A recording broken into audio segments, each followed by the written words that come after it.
Joo, hei, Aki Nummelin. Olemme täällä Tampereen vanhalla kirkolla 4.4. Ja itse olen siis lakimies ja Uuden rauhanliikkeen verkoston vetäjä. Ja ollaan täällä osoittamassa mieltä Suomen NATO-jäsenyyttä ja ydinaseiden tuomista Suomeen vastaan. Uusi rauhanliike on toiminut nyt vajaat 2 vuotta ja se on erikoistunut nimenomaan vastustaa DCA-sopimusta USA:n kanssa, joka on paljon pahempi sopimus kuin NATO-ratkaisu. Itse asiassa DCA-sopimus on niin kuin se, joka aiheuttaa sen, että Suomen hallitus on ryhtynyt esittämään, että Suomeen tuotaisiin näitä ydinaseita. NATO aiheuttaa meille valtavasti ongelmia.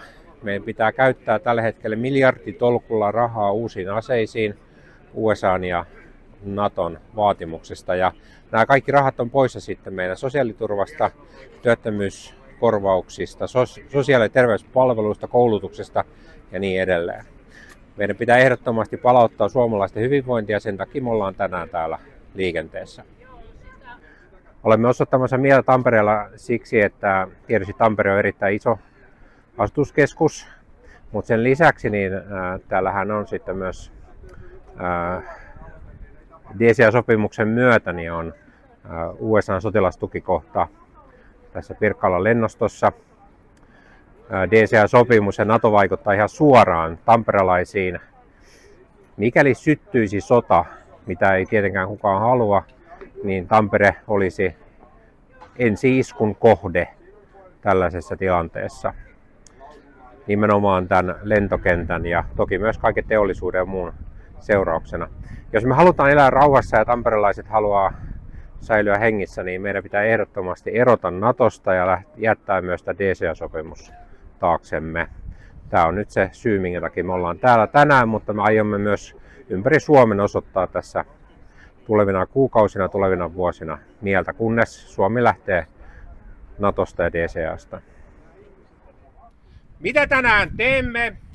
Me lähdemme kulkueena jalkakäytäviä pitkin aiheuttamatta mitään häiriötä raitiovaunuliikenteelle tai autoliikenteelle ja kuljemme nyt ensiksi Hämeenkatua tohon suuntaan jonkun matkaa ja sitten palaamme takaisin ja kävelemme suurin piirtein rautatieasemalle ja sieltä palaamme taas takaisin. Ja kello 15 on ravintola Plevnassa ja siellä käydään keskustelua syvällisemmin näistä rauhan ja turvallisuuden asioista. Mutta nyt me lähdemme vapaasti järjestäytyneenä kävelemään tuohon suuntaan. Ja sitten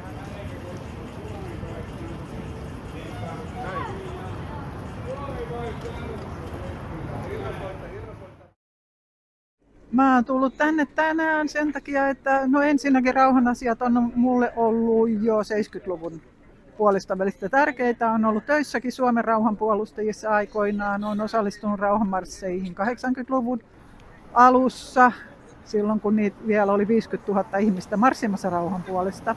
Nyt jotenkin tämä on unohtunut, vaikka me ollaan lähempänä sotaa kuin koskaan ennen, niin rauhan asiat on jotenkin jostain kumman syystä on hiipunut.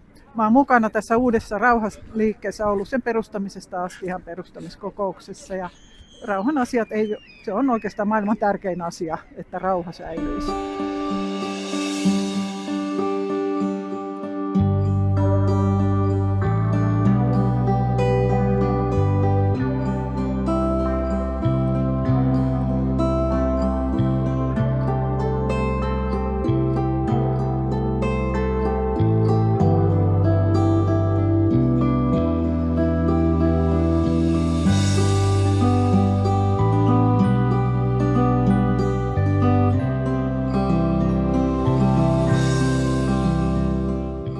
Olen Jari Jakonen hakeutunut tämän uuden rauhanliikkeen pariin, koittanut vähän itsekin aktivoitua pois sieltä kotisohvalta. Että tämä nykyinen militarismi sitten, ajatellen nyt vaikka vaan pelkästään taloudellisesta näkökulmasta, jos tässä pyritään vaikka siihen 5% budjettiosuuteen, niin se käytännössä tarkoittaa niin kuin suomalaisen hyvinvointivaltion lakkauttamista. Geopoliittisesta näkökulmasta on kyllä järjetöntä, että Suomi on hakeutunut ihan etulinjavaltioksi ja on vihottelemassa sitten meidän suurvaltanaapurille. Niin ehkä siinä nyt jotain yleisiä näkökulmia, että hyvää medianäkyväisyyttä. Monipuolinen, monitahoinen niin kuin keskustelu, missä mennään, kun maailmakin muuttuu ja puhutaan moninapaisesta maailmasta, niin jos koskaan, niin nyt se on niin kuin tarpeen ja tarvitaan monipuolista niin kuin näköala- ja mielipidekenttää tässä maassa.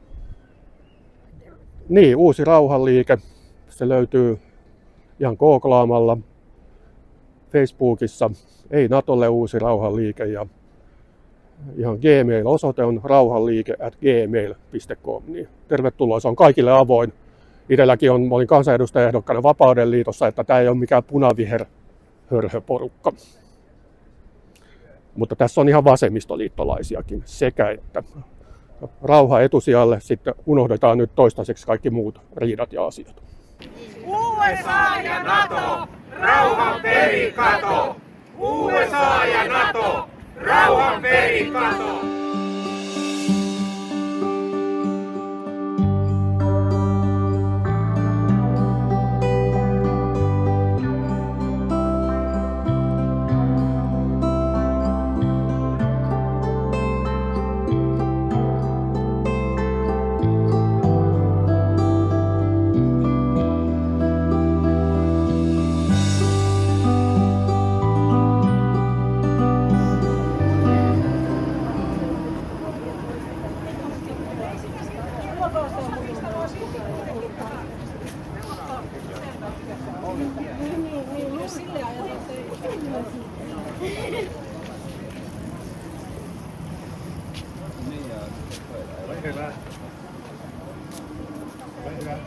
No niin, Ylöjärven Jorma täällä, terve. Ollaan täällä NATO-vastaisessa miekkarissa, tai toisin sanoen käänteisesti ilmaistuna, että ollaan täällä kannattamassa ja rauhaa, eikä tätä sotapsykoosia, missä nyt tällä hetkellä koko maailma taitaa olla ja Suomi erittäin kovassa psykoosissa. Ja ajattelin tähän sanoa pari sanaa sinällään, kun tässä tämä NATO on kumminkin tämä yksi avainsana ja kysymys tähän, niin Suomen valtion budjetti taitaa olla siellä 890 miljardia tänäkin vuonna ja suuruusluokaltansa sitä varmaan jatketaan, ellei jouduta taloudellisessa seikossa sitä vähän pienentää, mutta sitten kun mennään näihin NATO- ja sotakustannuksiin, niin onhan kaikki nyt varmasti tietoisia siitä, että se NATOn 5% tavoite, niin se on semmoinen juttu, että sillä kun se 5% otettaisiin PKT:stä, niin sehän tarkoittaa rahassa noin 15, jopa 20 miljardia vuositasolla. Ja jos meidän se valtion budjetti oli se 890 miljardia, niin jokainen voi miettiä, että mistä se sitten otetaan pois, että otetaanko se sosiaaliturvasta vai terveyspalveluista vai mistä se otetaan sitten, eikä edes riitäkään, että saadaan se raha niin kuin kasaan. Ja sitten jos tässä vielä sotimaan päästään, niin sekin tarvitsee taas vielä uuden rahan sitten. Että on tämä, niin kuin jos ei tätä hulluutta saada pysäytettyä, niin hukka meidät perii. Toivotaan, että nyt vain ensin taloudellisessa mielessä ja se pysähtyy siihen ja päästään sen jälkeen sitten rakentamaan tätä yhteiskuntaa uudestaan, kun se järki palautuu pääkoppaan. Ja erityisesti meidän valtion eliitillä, mutta myöskin kansalaisilla, jotka sen eliitin sinne paikoille saa ainakin teoreettisesti äänestää. Että tämmöinen pikkuinen pläjäys. Kiitoksia. Tuhoaa ja murhaa. Aseet ei tuo turvaa, vaan tuhoaa ja murhaa. Aseet ei tuo turvaa, vaan tuhoaa ja murhaa. No niin, terve. Ja täällä mielenosoitetaan ei ydinasetta Suomeen mielenosoitus, jotta ei tarvitse puolen vuoden päästä olla osoittamassa mieltä ei ydinaseita Suomeen. Siihen oven väliin täytyy saada nyt jalkaa. Rukoilkaa maailman rauhaa. Se rimmaskin hyvin. Ja Jeesus on Herra, rukoilkaa maailman rauhaa, ei ydinaseita Suomeen. Meillä piti olla talvi- ja jatkosyy, että ei toimittaisi näin kuin on toimittu. Media on kehunut presidenttimme poliittista maratonarikuntoa, eli verrannut sitä maratonarin kuntoon, mutta se maratonarin kunto ei riittänyt muun muassa Board of Peace, eli rauhanneuvottelukuntoihin, se kunto ei riittänyt. Erittäin pettyneenä tähän sanon, että herätkää ihmiset tai herätkää sodasta. Tässä on droneja lentää Suomeen. Mä en ole Venäjän mielinen, mutta Venäjä oli meidän ykköstuontivientimaa. Tässä pitäisi olla monta syytä, miksi me ei toimittaisi näin kuin on toimittu, ja paljon vähempikin olisi riittänyt. Tässä vielä mainostan oman YouTube-kanavani Onichar, ONIICHAR. Mikko Höylänen.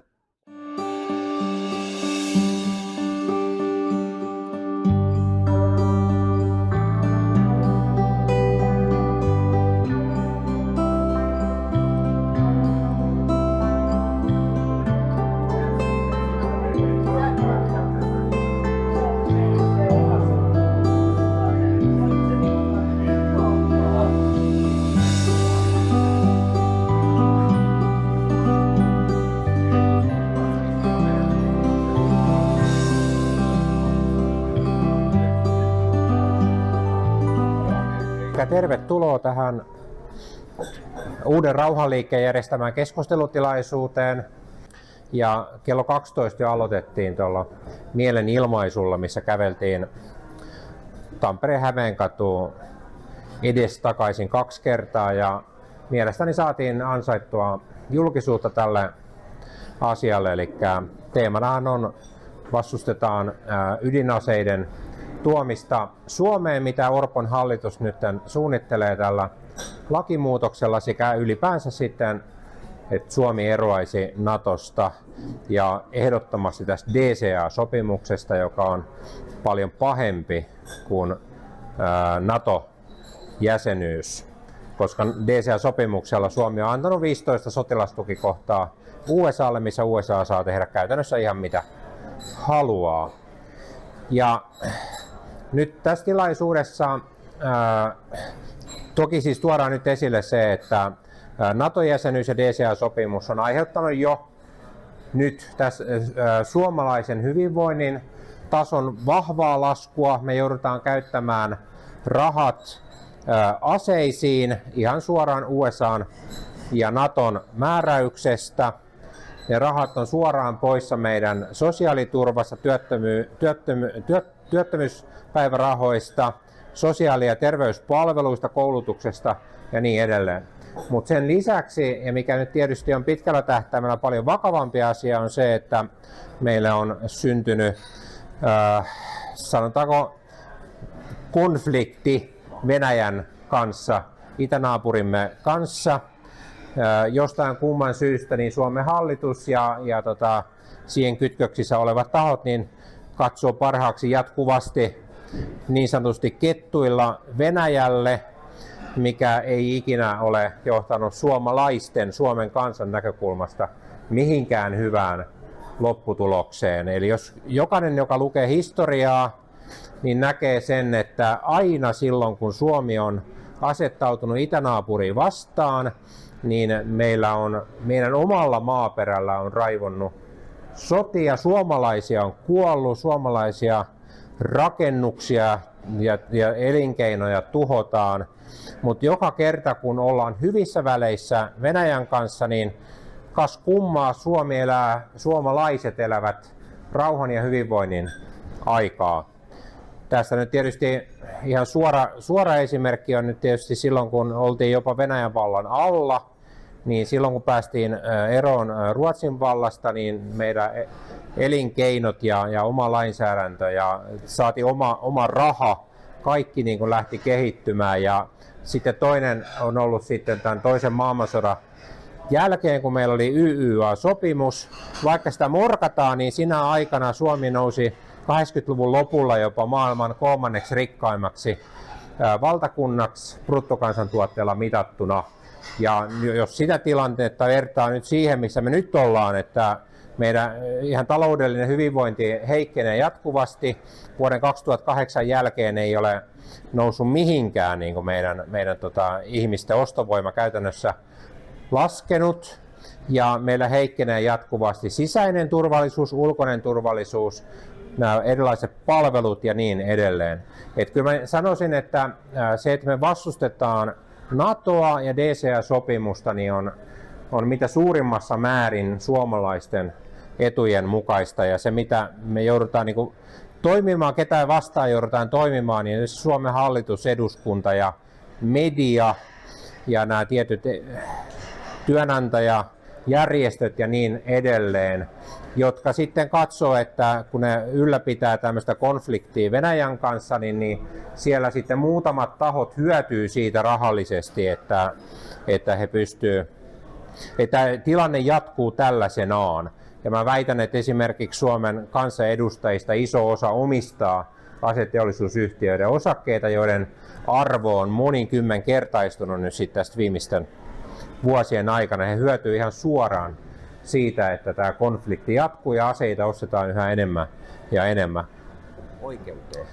Eli Virossa suomalaista turistia lyötiin USA-sotilaan toimesta pullolla päähän baarissa.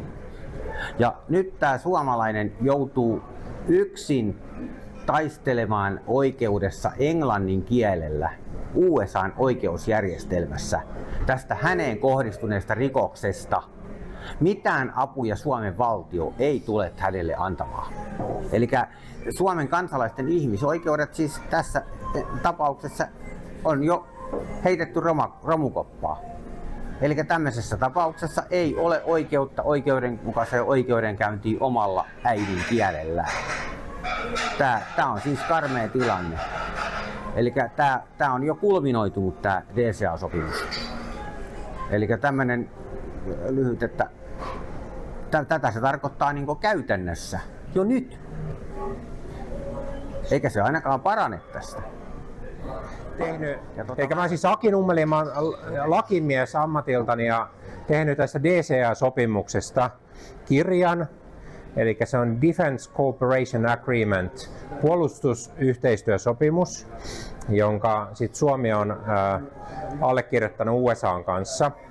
Ja se sopimuksen sisältö on USA:n sanelema, koska se on käytännössä saman sisältöinen muiden maiden kanssa.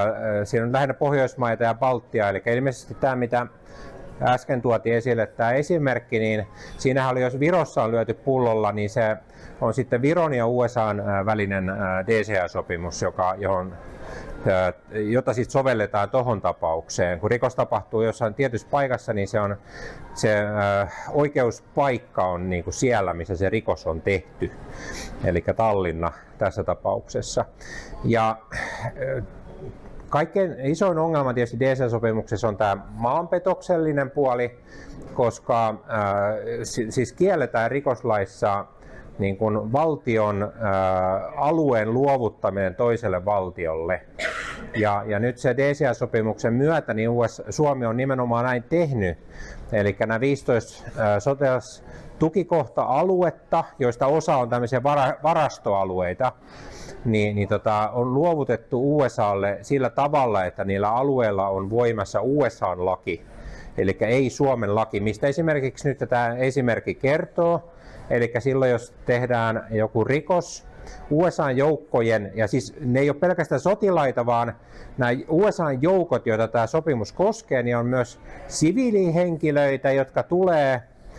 Esimerkiksi nyt tässä on hyvä esimerkki, jos vaikka joku Eversti tuo 15-vuotiaan poikansa ja silloin USA:ssa annettu ajokortti, niin hänellä on oikeus ajaa 15-vuotiaana täällä niin kuin, autolla ihan vapaasti, koska se pitää hyväksyä se ajokortti. Niin kuin, USA:ssa annettu ajokortti pitää hyväksyä Suomessa sellaisenaan.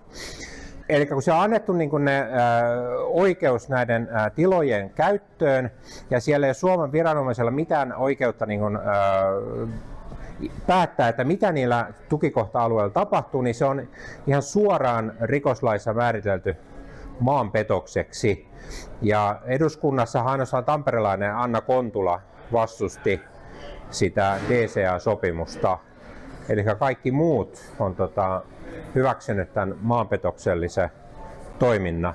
Ja tässä tietysti koituu sitten Suomelle hyvin paljon muita ongelmia. Eli oletetaan nyt vaikka, että tässä USA ja Venäjä voisi joutua niin kuin suoraan sotilaalliseen konfliktiin.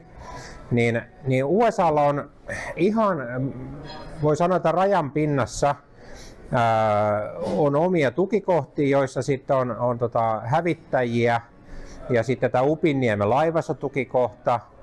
Niin jos syntyy USA ja Venäjän välinen konflikti, vaikka sotatila, niin totta kai USA käyttää sitten niitä omia alueita ja omia aseita, jotka sijaitsevat Suomen alueella, koska ne katsoo, että ne on USAn alueita, niin ne voi hyödyntää niitä suoraan hyökkäykseen Venäjää vastaan.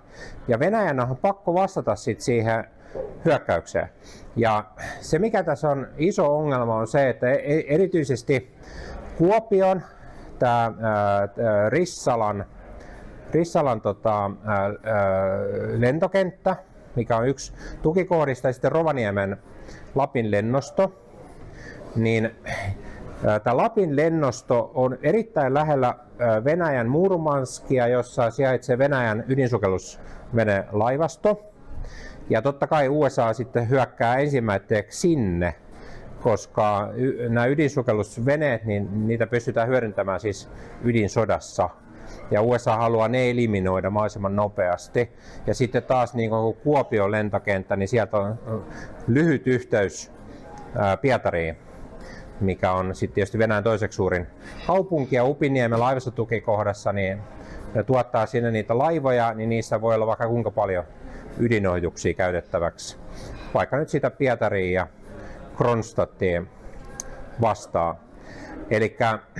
Ja mikä tässä on vielä se erityinen ongelma on se, että se on hyvin lyhyt reagointiaika, mikä Venäjällä on. Jos tulee niin kuin sieltä Kuopiossa tai Rovaniemeltä hävittäjähyökkäys, niin sukellusvenelaivasto ja Pietari vastaa, jolloin kun siinä on kysymys ihan vain muutamista minuuteista, että miten sitten reagoidaan siihen mahdolliseen hyökkäykseen, niin nämä mahdollisuus erehtyä siitä, että onko tulossa oikeasti ydinhyökkäystä vai ei, niin se kasvaa aivan valtavasti se mahdollisuus. Joten erehtymisen mahdollisuudesta syntyvä ydinsota, niin se niin kuin, sen todennäköisyys kasvaa aivan selvästi. Eli tässä nyt on ihan oikeasti ongelma, että 3. maailmansota ja ihmiskunnan tuhoava ydinsota voi alkaa Suomesta, mikä siis kuulostaisi, että se olisi jo, voi oikeasti sanoa, että se olisi todella paha asia, jos näin tapahtuisi. Niin, torille, kyllä, just näin. Että Suomi voi ratkaista ihmiskunnan tuhon. Siis tässähän tuli nyt oikein hyvin tämä DCA-asia selville minusta. Ja voin lisätä siihen, että tämä isäntämaasopimus jo oikeastaan antaa sen samat pykälät NATO-joukoille. Ja tämä DCA-sopimus on ikään kuin vähän niin kuin siltä varalta, että jos se NATO ei toimikaan, niin USA toimii. Ja siinä isäntämaasopimuksessa on vielä sellainen hauska puoli, että se on vähän niin kuin, että Suomi meni takapuoli edellä puuhun. Koska isäntämaasopimukset on tarkoitettu NATOn jäsenille, siis sen jälkeen kun on hyväksytty NATO-jäsenyys. Ja nyt meillä silloin 2014 hyväksyttiin jo pitemmälle meneviä asioita, mitä oikeastaan varsinainen NATO-jäsenyys tarkoittaisi. Ja sekin on sellainen sopimus, että sitä ei aiottu edes kääntää suomeksi. Ja eikä viety eduskuntaan päätettäväksi. Ja minä olin siihen aikaan itsenäisyyspuolueen varapuheenjohtaja ja kokouksessa sitten sovittiin, että me käännämme sen itse. Ja eräs kaveri minua parempi Englannissa käänsi ja minä huononsin sitä sitten, kun hän oli insinöörimies, niin minä tykkäsin, että ne on parempi suomen kielessä. Laillaan se, mitä nyt sitten on ollut julkisuudessa, se on minun kynän jäljeltä. Ja toimitin siitä kirja myöskin. Sen nimi on, että näin Suomea viedään. Ja havaitsin siellä semmoisen tusinan verran syitä, miksi se olisi tänne viedä eduskuntaan. Ja Suomessahan oikeuskansleri ei havainnut yhtään syytä. Ja tein myöskin Matti Aallon kanssa siitä sitten tutkintapyynnön suojelupoliisille. Ja kuten arvaatte, niin suojelupoliisihan ei käsitellyt koko asiaa, hylkäsi. Ja siitä isäntämaasopimuksessa on myöskin sellaisia pykäliä, jotka tarkoittaa sitä, että NATO voi tulla Suomeen myöskin omalla päätöksellään, ilmoituksellaan vain. Ja tämähän tarkoittaa sitä, että kun Suomen pitää antaa kaikkea mahdollista tukea Naton joukoille, myös silloin kun Naton joukot käyvät sotaa, niin kun Naton joukot tulee Rissalaan tai mihin tulevat vaikka lentokoneella ja lähtevät sieltä pommittamaan Venäjää, niin sehän tarkoittaa sitä, että Suomi on myös sodassa. Siis erittäin helppo on nyt saada Suomi sotaan, jos vain halutaan. Ja tuo DCA-sopimus sitten vielä täydentää sitä. Mun nimihän oli Mauri Nygård ja mun tekstejä löytyy esimerkiksi semmoista kotisivulta kuin toisinajattelija.fi. Siellä alussa on juttu siitä, että kuka sodassa voittaa.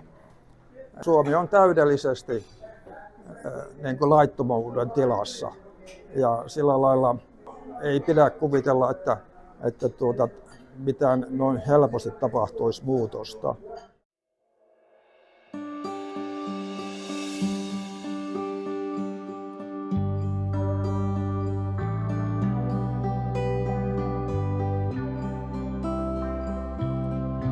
rauhanliike@gmail.com. Niin siihen kun pistää, niin sitten pääsee, meillä on Zoom-palaverit koko ajan ja siellä suunnitellaan mitä ollaan tekemässä. Seuraavan kerran meillä on vappupäivänä, on sekä Tampereella ja Helsingissä yhtä aikaa, niin voi tulla kumpaan vaan. Kannattaa tulla mukaan.